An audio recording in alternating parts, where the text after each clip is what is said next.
የአማራ ፋኖ ብሔራዊ ንቅናቄ ምስረታን አስመልክቶ የተሰጠ መግለጫ ጥር 9 ቀን 2018 ዓመተ ምህረት እነሆ ዛሬ ጥር 9 ቀን 2018 ዓመተ ምህረት ኢትዮጵያንና ቀጠናውን የሚያተራምሰው የብልጽግና ቡድን እስትንፋስ የሚፈልቅበትን ሸለቆ የሚዘጋ ታሪካዊ ውሳኔ ወስነናል።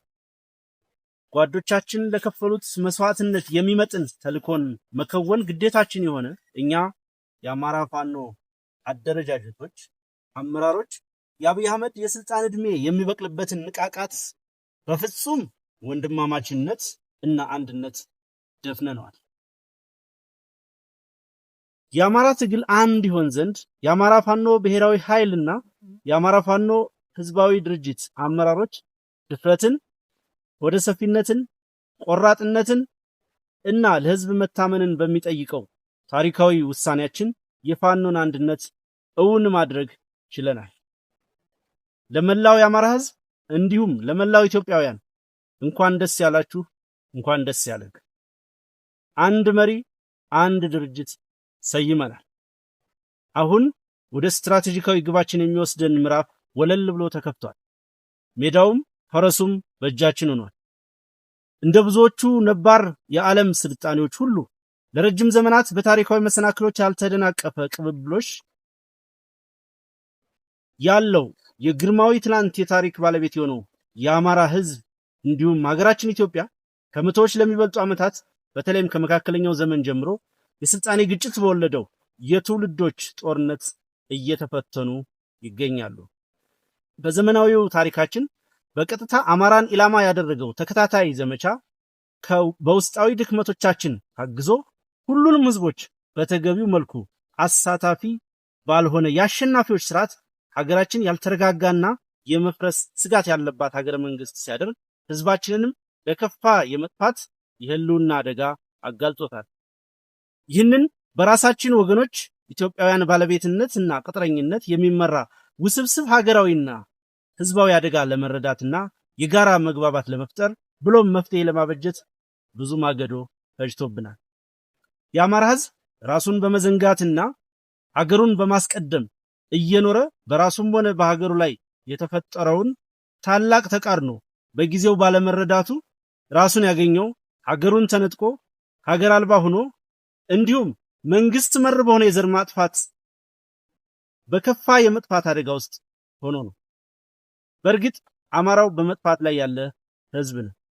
ይህንን ህዝባዊ አደጋ ለመቀልበስ ብሎም ሁለንተናዊ ህዝባዊ ጥቅሞቹን ለማስከበር አዲስ ስልጣኔ ለመገንባት አዲስ አማራ አብዮት በማካሄድ ላይ እንገኛለን። የዚህ ህዝባዊ ቁጣ መነሻ ምክንያት የህልውና አደጋው ቢሆንም አደጋውን ከመቀልበስ ባሻገር ግዙፍ ራዕይ የቀነበበ ህዝባዊና ሀገራዊ እንዲሁም ቀጠናዊና ዓለም አቀፋዊ መሻቶችን ቀርጿል። የአዲሱ የአማራ ሊቅ ራስ ጠል እሳቤና ባህል የህዝባችን ፖለቲካዊ ድብታና ራስን ማግለል፣ በጥገኝነት በራስ ህዝብ ላይ የመቆመር ዝንባሌ፣ ያልተደራጀና የማይተማመን ፖለቲካዊ ማህበረሰብ መፈጠር፣ በጠላት ፍላጎት ልክ የተቀረጹ መጥፎ ኤሊቶች የስልጣን ወንበር ይዘው አማራን እንዳይደራጅ መከልከል ወይም መከላከል እንደ ህዝብ የመጥፋትን ስጋት ላስከተለ የህልውና አደጋ አጋልጠውናል። ይህንን የገጠመንን እንደ ህዝብ የመጥፋት አደጋ ለመቀልበስ ስንነሳ ብሎም ለብዙ አስርት ዓመታት ያጣነውን በራስ ሐሳብ መደራጀት ማስመለስ ተከትሎ ከመጥፋት ለመዳን የሚያስችለንን ትግል ማድረግ ችለናል። ትግሉም ስደተኛውን ፖለቲካችንን ህዝባዊ በሆነ እሳቤና አደረጃጀት መሬት ላይ በመትከሉም ሊጸና ችሏል። እንደ ማህበረሰብ ያጋጠመን ውስጣዊ የመበስበስ አደጋ ትግሉ በተፈለገው ፍጥነት እንዳያድግና ወደ ስትራቴጂካዊ አሸናፊነት እንዳያመራ በእጅጉ ፈትነውናል። ጠላቶቻችን በየጊዜው የተቃርኖ ቅኝትን ወደ ውስጥ በማስረግ ብሔራዊ አንድነታችንን ፈትነውታል። ይሁንና አዲሱ ትውልድ በፍጹም ብሔራዊ ቁጭት በመነሳት ይህንን ፈተና በጀግንነት ተጋፍጦታል። አሸንፏል። በዚህም ከውድቀት የሚነሳበትንና ከልዩነት ግርዶሽ ወደ ብሔራዊ አንድነት በመሻገር ህዝባዊ አሸናፊነት የሚያረጋግጥበትን ብሔራዊ ንቃት ተጠቅሞ የአደረጃጀት አንድነትን በትግል ለማሳካት ችሏል። ባለፉት ጊዜያት ባልተማከለ አደረጃጀት በቁርጠኝነት በተከፈለው የህይወት መስዋዕትነት የተገኙ ድሎች የአገዛዙን የስልጣን ምንጭ የሆነውን የመከላከያ ሰራዊት በማፈራረስ አገዛዙን ተራ የ4 ኪሎ ሸማቂ እንዲሆን አድርገነዋል። ትግሉ ያልተማከለ አደረጃጀት ስልትን መጠቀሙ ተለዋዋጭ እና ለአገዛዙ እንዳይመች በማድረግ በአጭር ጊዜ አገዛዙን በማያንሰራራበት ደረጃ ማዳከም ተችሏል። የአገዛዙን ጀነራሎች የጦር አዛዥነታቸውን ረስተው ምላሳቸው ብቻ የቀራቸው ተራ ካድሬዎች አድርገናቸዋል። የትግሉ የመጀመሪያው ምዕራፍ በድል በመጠናቀቁ የአገዛዙ ሰራዊት እየፈራረሰ በመሆኑ ፋኖ ወደ ተተኪ ሰራዊትነት ማደግ ስላለበትና ፖለቲካውን አደራጅቶ መምራት በማስፈለጉ አንድ የፋኖ አደረጃጀት ለመፍጠር በተደጋጋሚ ጥረቶች ተደርገዋል። በሂደቱም የትግሉ የእድገት ደረጃ የራሱን ድርሻ የሚወስድ ቢሆንም ነባር የተቃርኖ ቅኝቶች እና ሰራጊ የፍላጎት ቡድኖች ጣልቃ ገብነትና መርዛማ የጠላት እጆች ዋና ፈተናዎቻችን ነበሩ። እነዚህን ውስጣዊ እና ውጫዊ ችግሮቻችንን ተቋቁመን በዚህ የተባረከ ቀን ዛሬ የአንድነት ሪባን ተቆርጧል።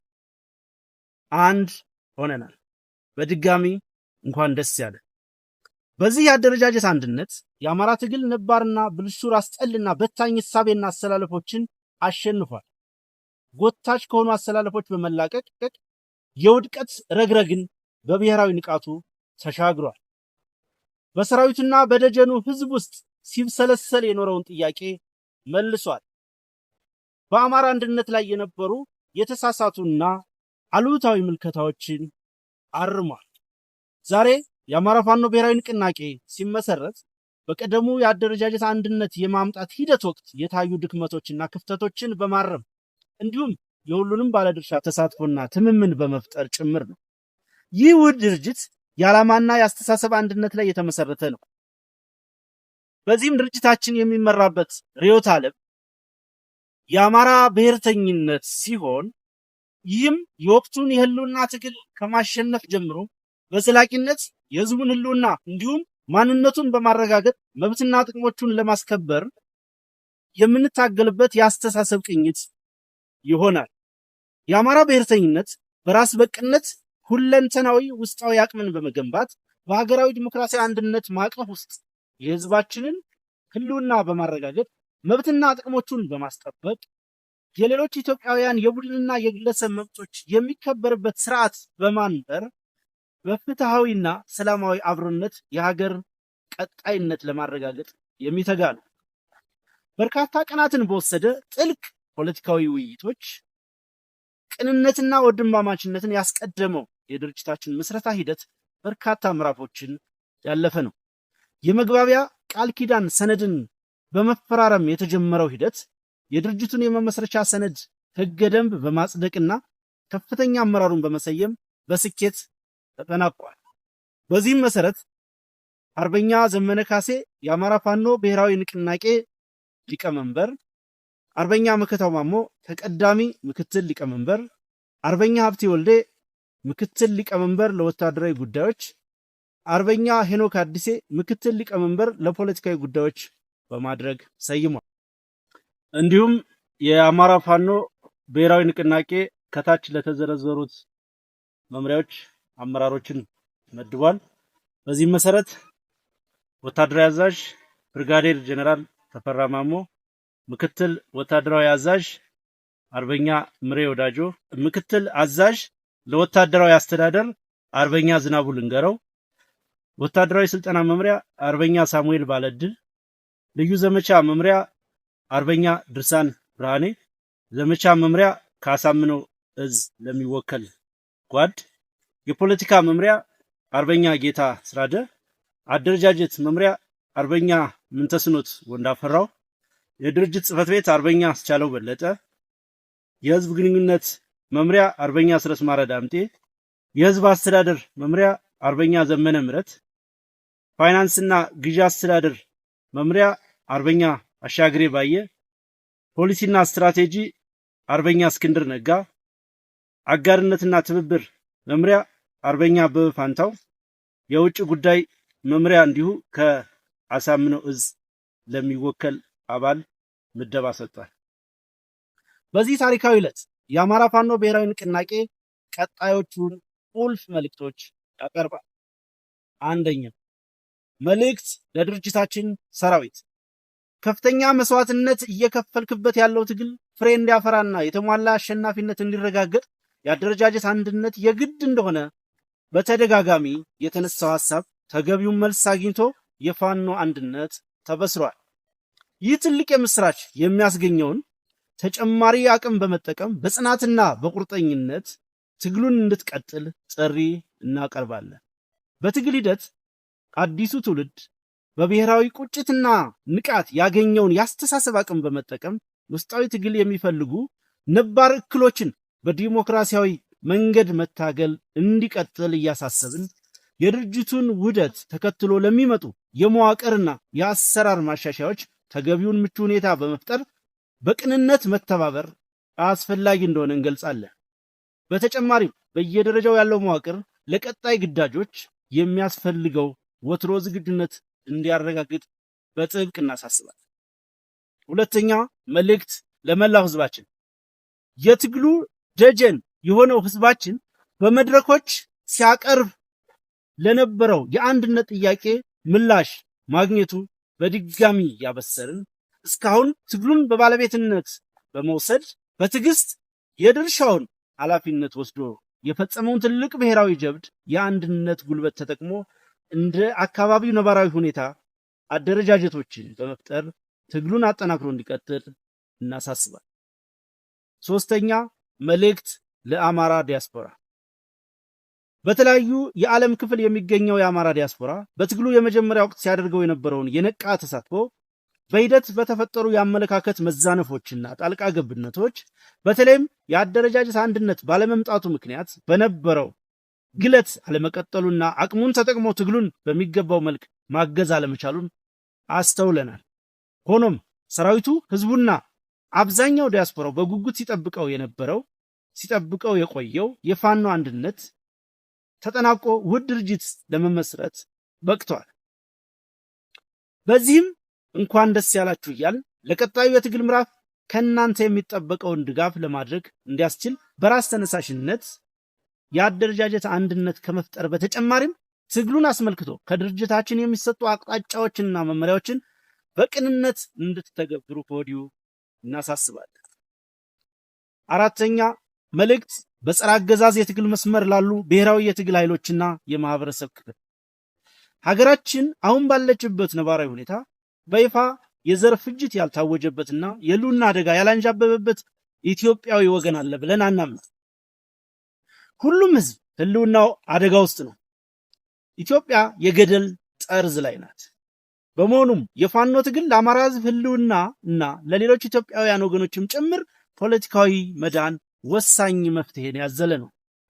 የአማራ ድል ለጉራጌውም፣ ለትግሬውም፣ ለኦሮሞውም፣ ለጉምዙም፣ ለአፋሩም፣ ለሶማሌውም፣ ለወላይታውም፣ ለሲዳማውም፣ ለጋሞውም እና ለሌሎችም ህዝቦች ድል ነው። በመሆኑም ሁሉም የፖለቲካ ቡድንና ሊቃን በጋራ በመቆም ለጋራ ጣፋንታ መታገል ይኖርባቸዋል። የዳር ተመልካች መሆን ለወረፋ ጥቃትና ጥፋት ይዳርጋልና። አብይ የአፍሪካ ቀንድ ሹል ቀንድን ሁሉንም እየወጋ ሁሉንም እያደማ ነው።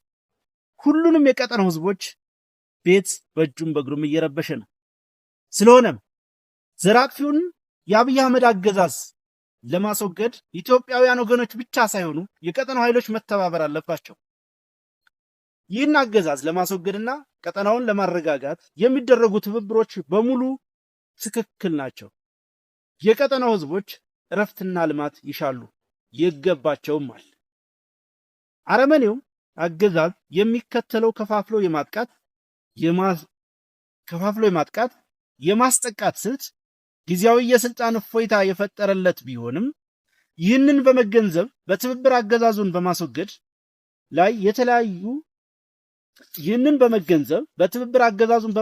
ላይ የታዩ መግባባቶችን ማሳደግና የአገዛዙን ዕድሜ ማሳጠር አስፈላጊ ነው።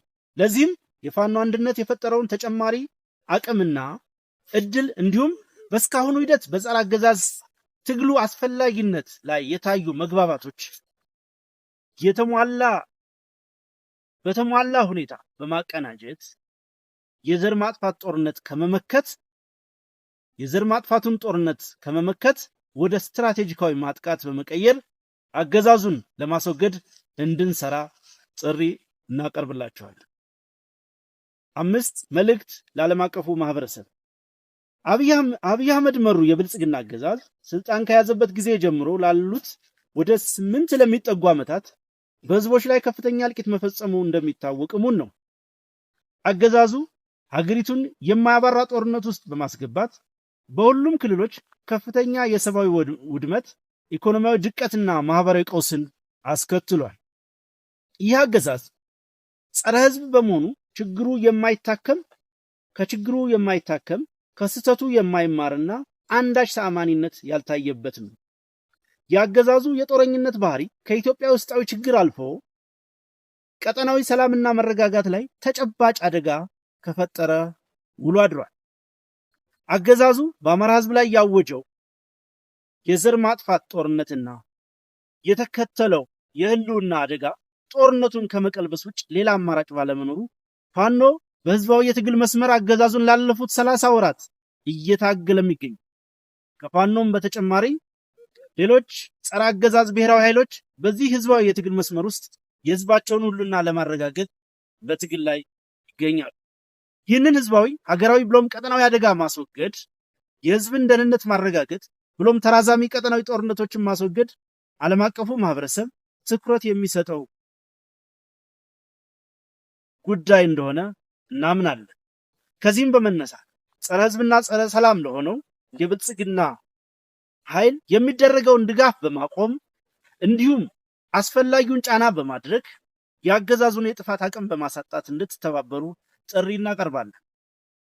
በተጨማሪም የፋኖንና የሌሎችን የጸረ አገዛዝ ትግል የሚያደርጉ ኃይሎችን ትብብር በተቻለውም አቅም እንድትደግፉ ጥሪ እናቀርባለን። የእርዳታ ድርጅቶችም በጦርነቱ ለተጎዳው ህዝባችን አስፈላጊውን ሰብአዊ እርዳታ እንዲደርስለት የሚቻለው እንድታደርጉ ጥሪ እያቀረብን በእኛ በኩል አስፈላጊውን ትብብር ለማድረግ እንደምናደርግ ልናሳውቅ እንወዳለን። 6 መልእክት ለመለዮ ለባሹና ለሚሊሻ ኃይል። የአገዛዙ የስልጣን ምንጭ ህዝብ ሳይሆን የመለዮ ለባሾች ደም እንደሆነ ለእናንተ የተሰወረ አይደለም። አገዛዙ የስልጣን ዕድሜውን እስካራዘመለት ድረስ ለህይወታችሁ ደንታ የሌለው መሆኑም ከእናንተ የተሰወረ አይደለም።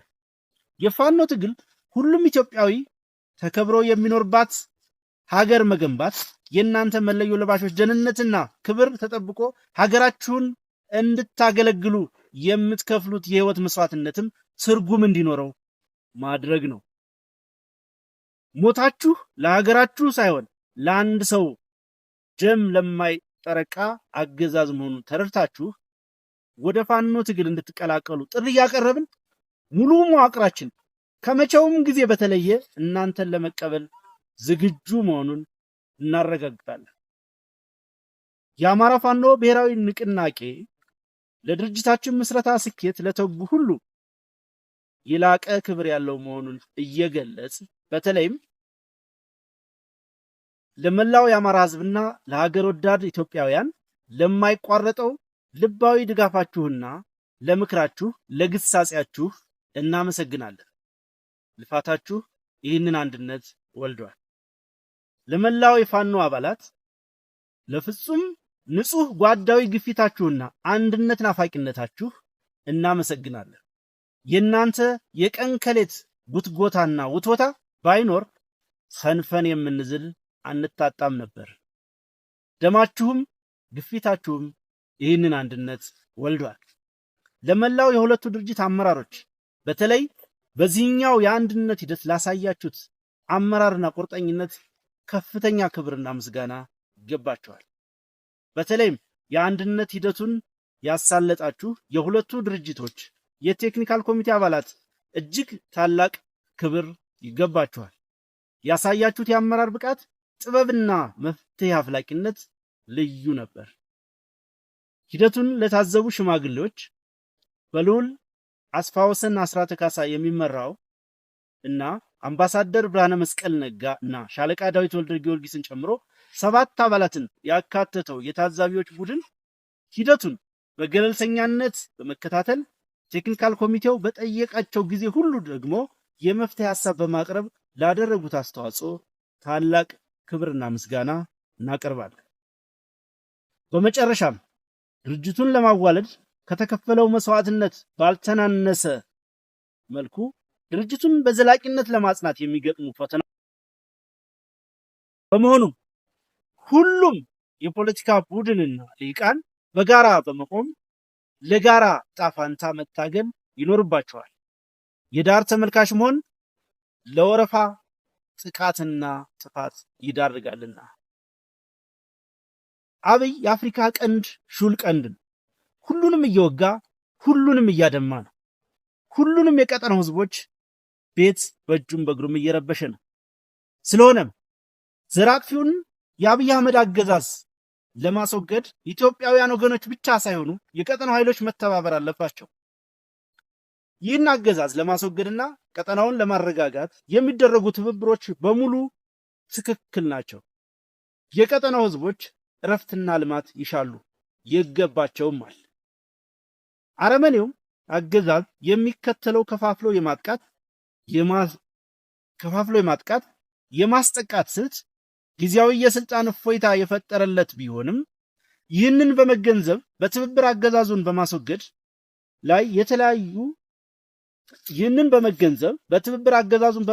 ላይ የታዩ መግባባቶችን ማሳደግና የአገዛዙን ዕድሜ ማሳጠር አስፈላጊ ነው። ለዚህም የፋኖ አንድነት የፈጠረውን ተጨማሪ አቅምና እድል እንዲሁም በስካሁኑ ሂደት በጸረ አገዛዝ ትግሉ አስፈላጊነት ላይ የታዩ መግባባቶች በተሟላ ሁኔታ በማቀናጀት የዘር ማጥፋቱን ጦርነት ከመመከት ወደ ስትራቴጂካዊ ማጥቃት በመቀየር አገዛዙን ለማስወገድ እንድንሰራ ጥሪ እናቀርብላችኋለን። 5 መልእክት ለዓለም አቀፉ ማህበረሰብ። አብይ አህመድ መሩ የብልጽግና አገዛዝ ስልጣን ከያዘበት ጊዜ ጀምሮ ላሉት ወደ 8 ለሚጠጉ ዓመታት በህዝቦች ላይ ከፍተኛ እልቂት መፈጸሙ እንደሚታወቅ እሙን ነው። አገዛዙ ሀገሪቱን የማያባራ ጦርነት ውስጥ በማስገባት በሁሉም ክልሎች ከፍተኛ የሰብአዊ ውድመት፣ ኢኮኖሚያዊ ድቀትና ማህበራዊ ቀውስን አስከትሏል። ይህ አገዛዝ ጸረ ህዝብ በመሆኑ ከችግሩ የማይታከም ከስህተቱ የማይማርና አንዳች ተአማኒነት ያልታየበትም ነው። የአገዛዙ የጦረኝነት ባህሪ ከኢትዮጵያ ውስጣዊ ችግር አልፎ ቀጠናዊ ሰላምና መረጋጋት ላይ ተጨባጭ አደጋ ከፈጠረ ውሎ አድሯል።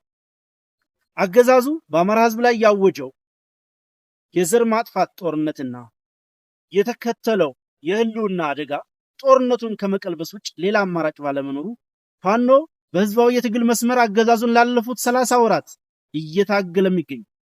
ከፋኖም በተጨማሪ ሌሎች ጸረ አገዛዝ ብሔራዊ ኃይሎች በዚህ ህዝባዊ የትግል መስመር ውስጥ የህዝባቸውን ሁሉና ለማረጋገጥ በትግል ላይ ይገኛሉ። ይህንን ህዝባዊ ሀገራዊ ብሎም ቀጠናዊ አደጋ ማስወገድ፣ የህዝብን ደህንነት ማረጋገጥ ብሎም ተራዛሚ ቀጠናዊ ጦርነቶችን ማስወገድ ዓለም አቀፉ ማህበረሰብ ትኩረት የሚሰጠው ጉዳይ እንደሆነ እናምናለን። ከዚህም በመነሳት ጸረ ህዝብና ጸረ ሰላም ለሆነው የብልጽግና ኃይል የሚደረገውን ድጋፍ በማቆም እንዲሁም አስፈላጊውን ጫና በማድረግ የአገዛዙን የጥፋት አቅም በማሳጣት እንድትተባበሩ ጥሪ እናቀርባለን። በተጨማሪም የፋኖንና የሌሎችን የጸረ አገዛዝ ትግል የሚያደርጉ ኃይሎችን ትብብር በተቻለው አቅም እንድትደግፉ ጥሪ እናቀርባለን። የእርዳታ ድርጅቶችም በጦርነቱ ለተጎዳው ህዝባችን አስፈላጊውን ሰብአዊ እርዳታ እንዲደርስለት የሚቻለው እንድታደርጉ ጥሪ እያቀረብን በእኛ በኩል አስፈላጊውን ትብብር ለማድረግ እንደምናደርግ ልናሳውቅ እንወዳለን። 6 መልእክት ለመለዮ ለባሹና ለሚሊሻ ኃይል።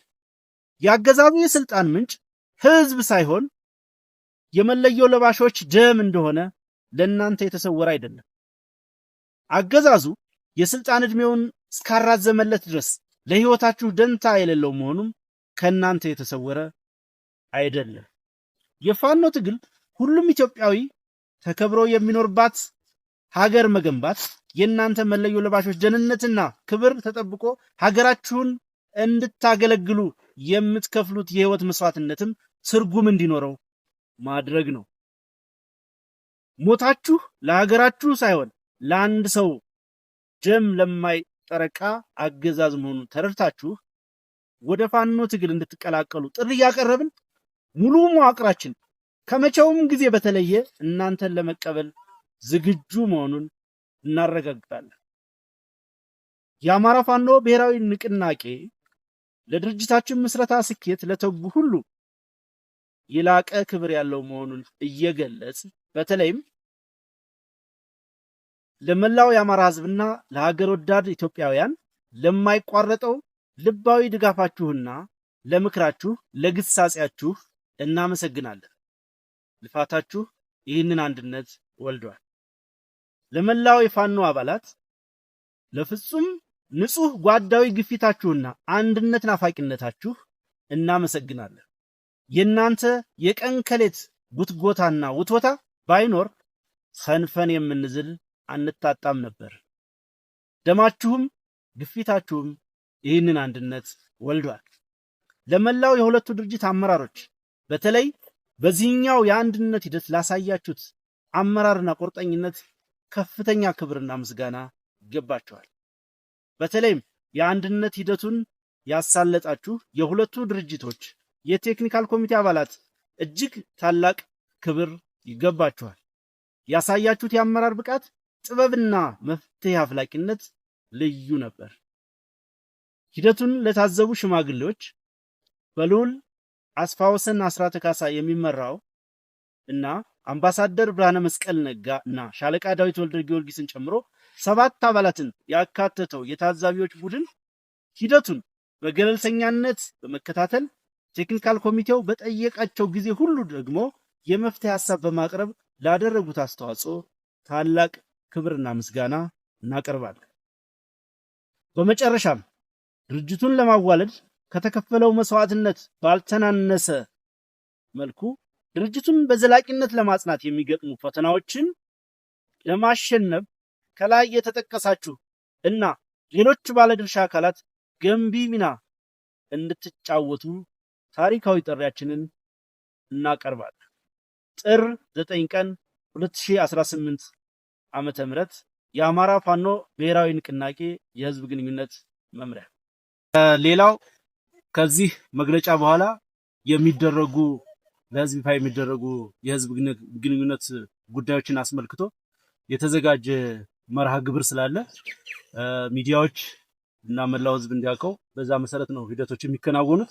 በመሆኑም ዛሬ ጥር 9 ቀን 2018 ዓ.ም እንዲህ መግለጫ ለህዝብ ከተሰራጨ በኋላ በነገው ዕለት ከዚህ በፊት ትግሉን እዚህ ያደረሱ የእዝ ከፍተኛ አመራሮች ነገ በዝርዝር ይፋ እናደርጋለን። እንዲሁም የአዲሱ ድርጅት ከፍተኛ አመራሮች እንኳን ደስ አላችሁ መልእክትና ስለ ድርጅቱ ምስረታ አስመልክቶ የሚሰጡት ማብራሪያ ይኖራል። ለዚህ የህዝብ ግንኙነቱ መምሪያው ሁኔታዎችን ያመቻቻል ማለት ነው። ከዛ በኋላ በሚኖሩት ጊዜያት ደግሞ ይህንን ሂደት በገለልተኛነት ሲከታተሉ የቆዩ ታዛቢ ሽማግሌዎችና የቴክኒካል ኮሚቴ አባላቱ ስለ ድርጅት ምስረታ ሂደቱ ለህዝብ ይፋ ያደርጋሉ።